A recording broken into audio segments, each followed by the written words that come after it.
Everyone, it's me Uncle John. Today I am going to read S3 3004, The First Thanksgiving by Linda Hayward. The summary of the story is the story describes how the first Thanksgiving celebration came to be. Plymouth, England, 1620. A ship is in the harbor taking on passengers. The people going aboard seem too poor and too ordinary to ever be famous, and yet their names are now in history books. Now, almost 400 years later, we still tell their story. These are the people we call the Pilgrims. They are about to sail to a strange new land called America. They've been warned that Indians may attack them. Even the voyage will be dangerous. There may be pirates or hurricanes. Many a ship has sailed off and never been seen again. The Pilgrims are risking their lives. Why? It started with the king. The king declared that everybody must belong to his religion. The Pilgrims wanted their own religion. They tried meeting in secret, but the king sent spies to watch their houses. He sent soldiers to arrest their leaders. Even their neighbors turned against them. So the Pilgrims decided to leave England. Now at last they are on the ship that'll take them across the ocean, the Mayflower. Other people have joined them. Everyone hopes for a better life in America. They had given up their houses. They have said goodbye to their friends. They have said goodbye to England too. The Mayflower is on its way. The ship is crowded. There are 102 passengers in all.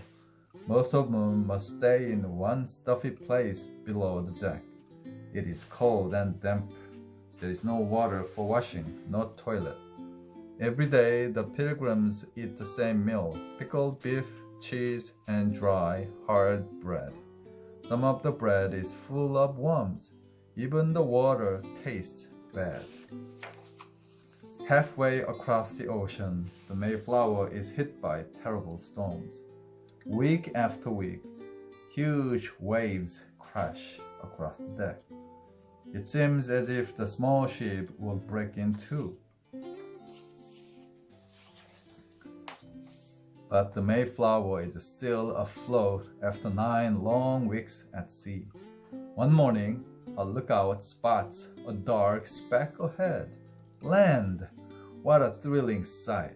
They have reached their new home. The ship gets closer. The Pilgrims see a sand beach and many trees. America looks wild and strange. Is it safe? Are Indians hiding in the forest? A search party goes ashore. The men walk along for miles and miles. Suddenly they see Indians, but the Indians are frightened and run away. The men keep exploring.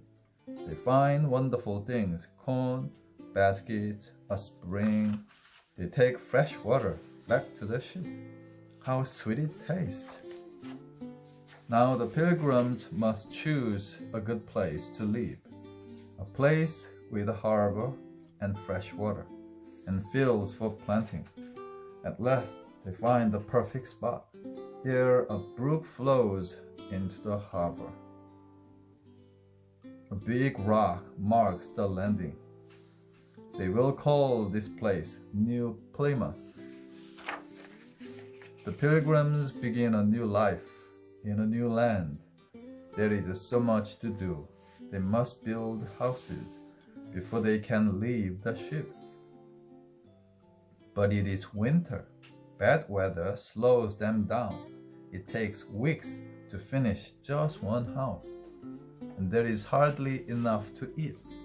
The Pilgrims survive on food from the ship, roots, wild birds, and shellfish. How they wish for a dish of pudding and a slice of beef. On a nearby hill, the Pilgrims make a platform for their cannons. They know the Indians are watching them. They can see smoke from their campfires. They can hear them in the woods. The guard is posted day and night.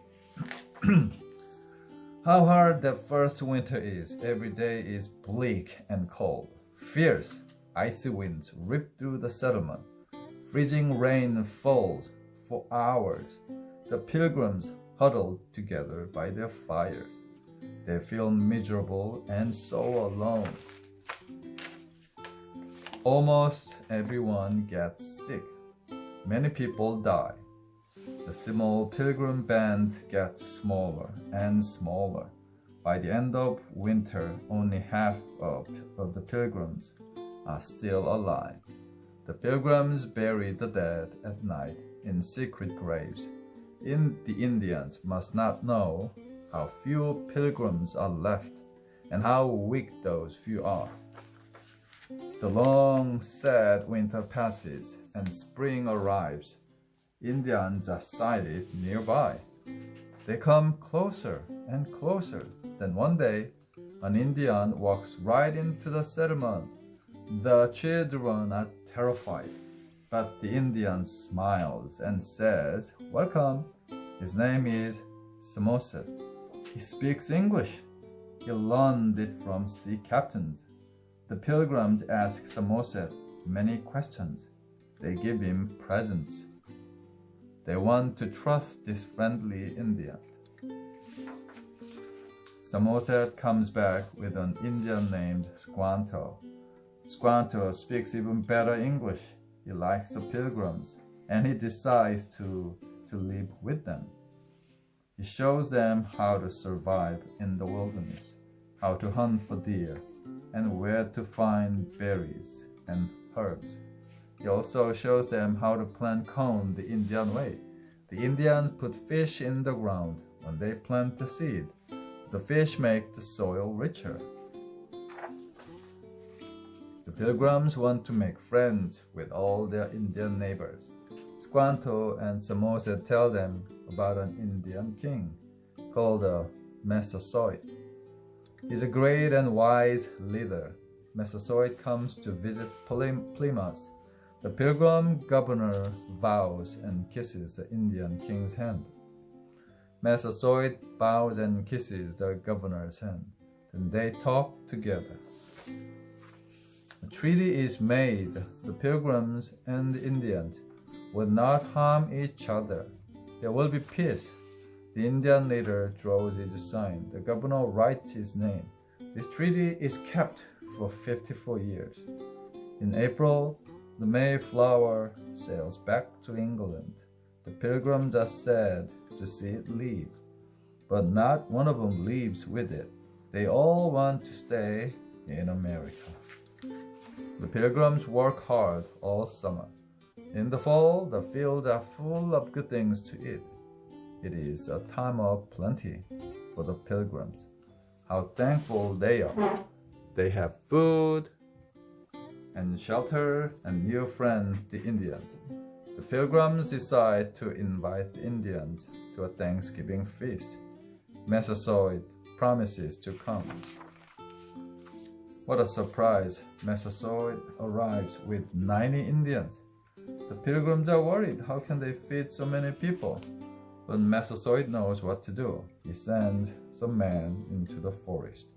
They come back with 5 deer. Now there is enough for everyone. The oldest pilgrim says a prayer of thanks. Then the feast begins. Everyone eats so much. Turkey, lobster, goose, deer meat, onions, pumpkin, cornbread, berries. The feast lasts for 3 days. People eat and sleep, then eat again. The Indians do special dances. The pilgrim men run races. They have shooting matches. The children play games like tag and blind man's bluff. Everyone has a wonderful time. As the years go by, more people from England come to America. The little town of Plymouth gets bigger and bigger. The children of the Pilgrims grow up and have children of their own, and they have harvest feasts too. In 1863, Abraham Lincoln, the President of the United States of America, makes Thanksgiving Day a national holiday. The first Thanksgiving is never forgotten. The end.